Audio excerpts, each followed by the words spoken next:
अस्सलामु अलैकुम वरहमतुल्लाहि वबरकातुहू।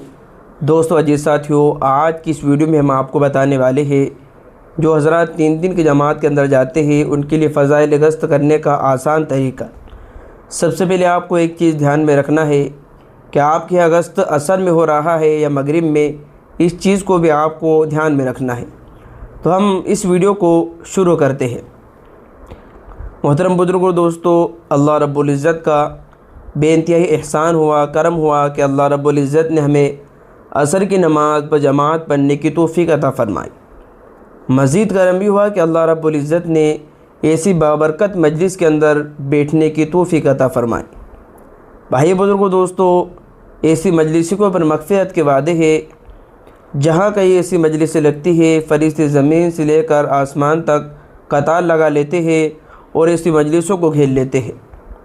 जब मजलिस ख़त्म होती है तो एक फ़रिश्ता निदा करता है, ए मजलिस में बैठने वालों, बक्से बक्सा उड़ जाओ, जो है कि अल्लाह रब्बुल इज़्ज़त ने तुम्हारा गुनाहों को नेकियों में बदल दिया और तुम्हारी मग़फ़िरत फ़रमा दी। तो अल्लाह रब्बुल इज़्ज़त हमें मौत तक ऐसी मजलिसों में बैठने की तौफ़ीक़ अता फ़रमाए। भाई बुजुर्गों, दोस्तों, जब दुनिया में बिगाड़ आता था, अल्लाह रब्बुल इज़्ज़त अपने मासूम बंदों को नबी बनाकर भेजते थे। नबी आते थे, लोगों की ज़िंदगियों में दीन आता था। नबी चले जाते थे, लोगों की ज़िंदगियों से रफ्ता रफ्ता दीन निकल जाता था। यही सिलसिला चलता रहा। सबसे आखिर में हमारे और आपके आका ताज़िर मदीना मोहम्मद मुस्तफ़ा सल्लल्लाहु अलैहि वसल्लम आए और आपने भी इस दीन के काम को किया है। भाई बुजुर्गों, दोस्तों, जब आप आए तो कैसा दौर था कि बहुत जिहालत का दौर था। कहते कि लोग ज़मीन पे पड़ा हुआ खून बगैर तहक़ीक़ के चाट लिया करते थे, अपनी बेटियों को ज़िंदा दफन कर दिया करते थे और जो है कि अपनी तलवार की धार चेक करने के लिए मज़लूमों की गर्दनों को उड़ा दिया करते थे। ऐसे दौर के अंदर, ऐसे ज़माने के अंदर हमारे और आपके नबी ने इस दीन के काम को किया है। भाई बुजुर्गों, दोस्तों, जब जाके दीन हम तक पहुँचा है। अब इस दीन के खातिर जो है कि हमारे नबी को किस तरीके से सताया गया, जो है कि आपको नमाज की हालत के अंदर आपके ऊपर जो है कि ऊँट की ओजरी डाली जाती, आपके चेहरे मुबारक पर थूका जाता। ताइफ के सफ़र के अंदर जब आप दावत देने के लिए गए तो आपको पत्थरों से जो है कि इतना मारा गया, हत्ता कि आपकी जूतियाँ मुबारक खून से तर हो गई। तो भाई बुजुर्गों, दोस्तों, लेकिन आपने इस मेहनत को नहीं छोड़ा। आप इस मेहनत को करते रहे। आपने मुसलसल 12-13 साल जो है कि सहाबा पर ईमान के बनाने की मेहनत की। भाई बुजुर्गों, दोस्तों, जब जाके सहाबा के ईमान कितना मजबूत बना कि जो है कि 2 रकात नमाज़ पढ़ के वो अपने मसलों को हल करवा लेते थे।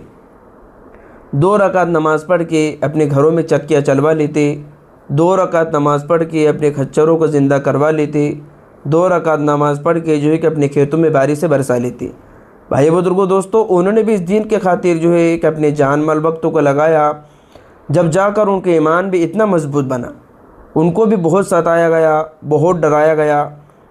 बहरहाल हम सुनते रहते हैं कि हज़रत खब्बाब रज़ी अल्लाह अन्हु के बारे में क्या आता है।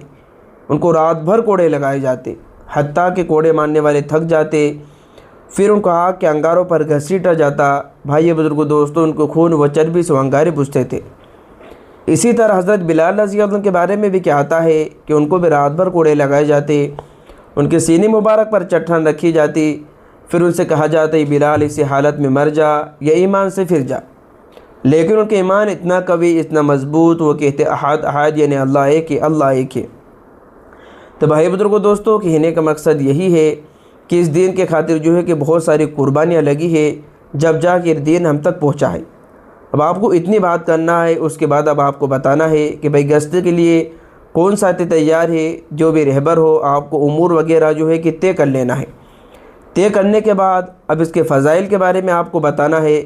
फ़ज़ाइल ये है कि 1 कदम चलने पर 700 कदम का सवाब, एक बार सुबहान अल्लाह कहने पर 7 लाख सुबहान अल्लाह का सवाब जो है कि इस पर मिलता है। और जो है कि अगर जहाँ गश्त हो रहा है, जिस बस्ती में अगर अल्लाह रब्बुल इज़्ज़त अज़ाब भेजने का इरादा फरमा लेते हैं, जहाँ ये गश्त वाला अमल होता है तो अज़ाब को मौकूफ़ फरमा देते हैं, यानी हटा लेते हैं। आपको ये फ़ज़ाइल भी बताना है।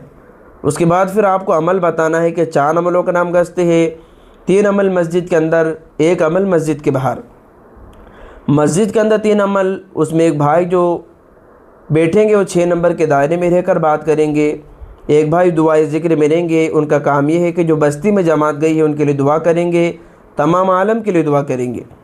इस्तिक़बाल वाले भाई अपने दिल में वसी नियत लेकर इस्तिक़बाल करेंगे कि आज इंशाअल्लाह अगर सारी बस्ती वाले आ जाएंगे तो तहे दिल से इस्तिक़बाल करूँगा। तो भाई आ जाए तो देख ले कि भाई अगर उन्होंने नमाज़ पढ़ ली हो तो मजलिस में जोड़ दे, अगर नमाज ना पढ़ी हो तो जो है कि उनको इकराम के तौर पर वज़ू खाना बताकर जो है कि मजलिस में जोड़ दे। भाई बुज़ुर्गों दोस्तों, जो बाहर एक जमात जाएगी उसमें ज़्यादा से ज़्यादा 10 साथी, कम से कम 3 साथी हो, उसमें एक रहबर, एक अमीर, एक मुतकल्लिम। सबसे पहले अमीर भाई जब जाए तो दुआ करा के ले जाए, अल्लाह रब्बुल इज़्ज़त की मदद शामिल हल करा ले, रास्ते से एक तरफ चले। कोई तकलीफ़ दा चीज़ हो तो रास्ते से हटा दे और ज़िक्र करते हुए चले। रहबर भाई का काम ये है कि जिस भी भाई के घर के पास जाए तो दरवाजे, खिड़की वगैरह से एक तरफ खड़े हो जाए, भाई का अच्छा नाम वो लेकर पुकारे, 3 मरतबा ठेर ठेर कर आवाज़ दे। जब भाई आ जाए तो उनको देख ले, चप्पल वगैरह, शर्ट वगैरह ना पहनी हो, तैयार करा कर मुतकल्लिम भाई से मिला दे। मुतकल्लिम भाई का काम ये है कि उनको दीन की मोटी बातें बताकर नगद मस्जिद में लाने की कोशिश करे। अगर कोई उज़्र करे तो साहबा रज़ी अल्लाह उनकी कुर्बानियाँ बताए, अगर फिर भी कोई उज़्र करे तो उसको दीन का दाई बना कर छोड़ आए। माशाअल्लाह आप तो आओगे, आपके साथ में अपने दोस्त वगैरह को भी साथ में लेके आना। जब वापसी में आए तो रेदा शर्मिंदगी और इस्तग़फ़ार के साथ आए कि इतना ऊँचा काम था, जिस तरीके से करना था उस तरीके से हम नहीं कर पाए, आइंदा इंशाअल्लाह और अच्छे तरीके से काम को करेंगे। तो दोस्तों रजी साथियों, ये था मुख्तसर सा फ़ज़ाइल गश्त। अब इस वीडियो को अपने दोस्तों तक भी शेयर कर दीजिए और इसको बार बार सुनिए, इंशाअल्लाह आप भी फ़ज़ाइल गश्त जो है कि करने लग जाएंगे। तो मिलते हैं नेक्स्ट वीडियो के अंदर। अस्सलामु अलैकुम।